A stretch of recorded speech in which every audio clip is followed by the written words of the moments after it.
Yes.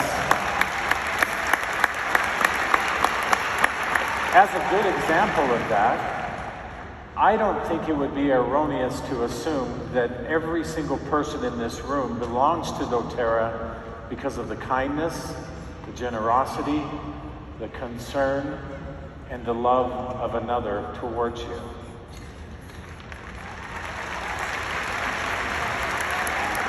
I also don't believe it would be erroneous to say that our tenure in DoTerra is based on the idea that now we have that same expression from ourselves to other people. There's a third way that I think DoTerra is different. And that is that we wanted to be different in the essential oils. When we started DoTerra, there was meaningful discussion about three very specific things that we wanted to accomplish. First, we needed to define what essential oils were. And as flippant as that sounds, there was a real express need for that. I remember reading a research study as I was first introduced to essential oils, and very clearly it was spelled out what an essential oil was. Essential oils is a complex elixir expressed from plants, which contains vitamins, minerals, and many other compounds. Essential oils don't contain vitamins and minerals.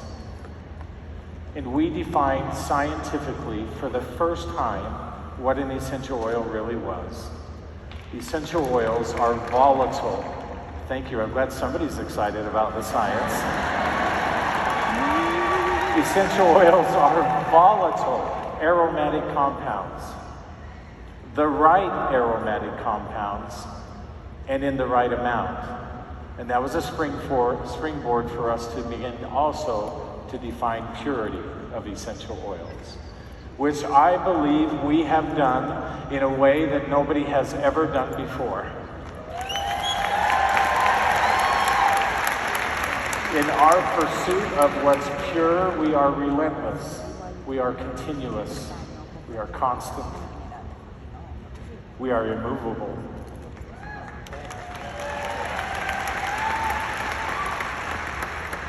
Now, the other thing that we wanted to do was to move essential oils into the mainstream. Now, I know everybody has their own thoughts of what the mainstream actually means.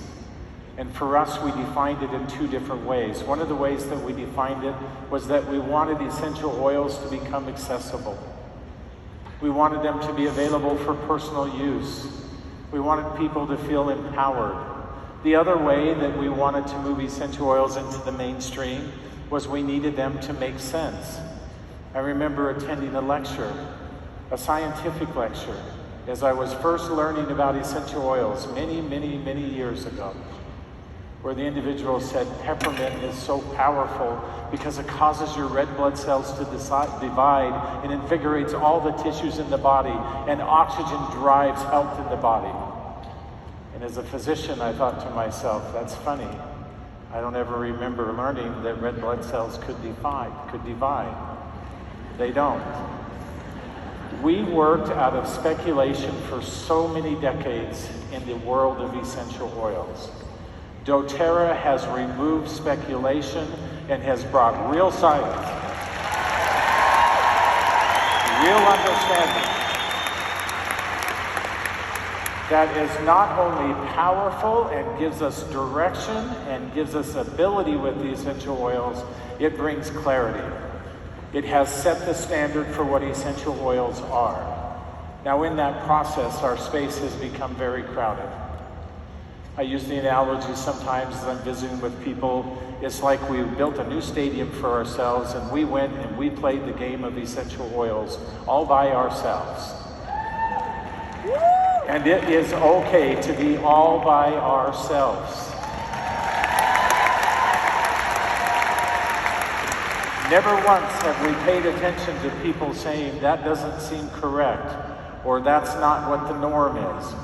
We did not start DoTerra to be in the norm. We started DoTerra to be forward-facing, to be progressive, to do what needs to be done, and to do what hasn't been done before.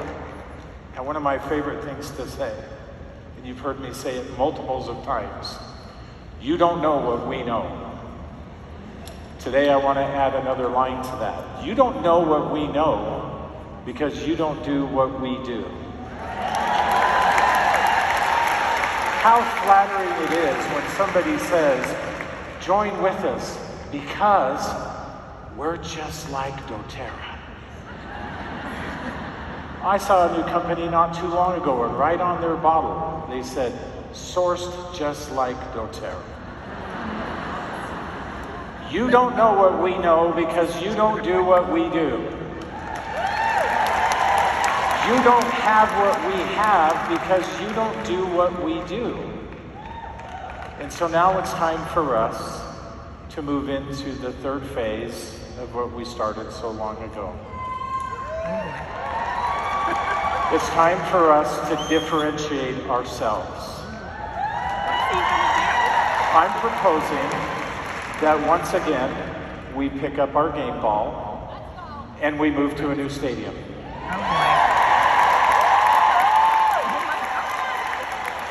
Only this one is a little bit different. As we walk through that door, metaphorically, let's lock it behind us. Now I know for a number of years you've heard us stand on stage and talk about research, and many of you look at us and you think that is so amazing. I wish I understood why. And it seems like we've been disjoined in what we've been doing. We have not. When we first started with research, our first research involved a petri dish. Thank you, Dr. Stevens. It involved a petri dish. And then we began working with hospitals. Vanderbilt, thank you, Vanderbilt. For 5 years, they used our essential oils in their emergency room environment. And then we began introducing things to you like, what if we had specific targets? What if we knew location of where essential oils worked? And we began to identify that essential oils work not only on the surface of the cell, but they have internal targets like the mitochondria. And then we began to talk with you about dosing and pathway as we moved through working with Roseman and other institutions. And as of late, you've heard us talk a lot about pharmacokinetics and epigenetics. And while those all sound really great, in our minds, they are all interconnected. Our goal is to share with you things now that become meaningful as we connect all of those things together and metaphorically step through a new doorway with one another.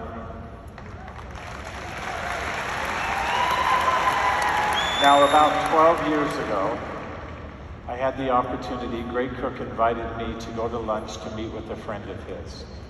His name was Dr. Russell Osgothorpe. And while we had a great lunch together, I know that he looked at me with concern, confusion, and thought I was crazy, because I invited him to join with us. And very politely and very stoically, as I recall, he said, well, no thank you. And as we left, I remember telling Greg, don't ever put me in a circumstance like that again. I felt foolish after visiting with him. I remember going back to my office and getting out some of the research, some of the things that I had relied on, and said, am I in solid ground? Yes, I am.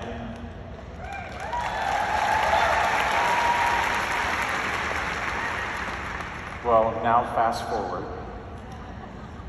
and guess who is here with us? I hope that you recognize, and although I express it often, I don't think I express enough, the great joy that comes with working with individuals who I consider to be peers. They come in all shapes and sizes and in all disciplines and work in many areas within DoTerra and without a DoTerra.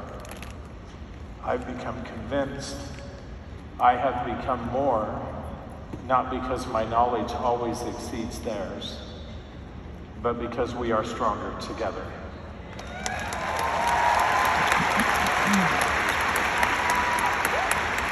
What a great privilege that is for us in DoTerra. Now, just as I invited Dr. Osgood-Thorpe many, many years ago to join with us, I would like to invite you now to come with us. It will require that we move forward.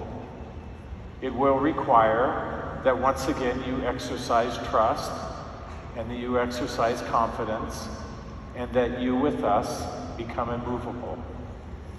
But I can promise you that together we will be stronger. We will continue to press forward, and we will yet discover things that have never been known before about essential oils. You are a part of that. You are necessary in that process, and I'm excited now to introduce to you my very good friend who will help you understand more of what that now means to us. Please welcome Dr. Russell Osgood-Thorpe.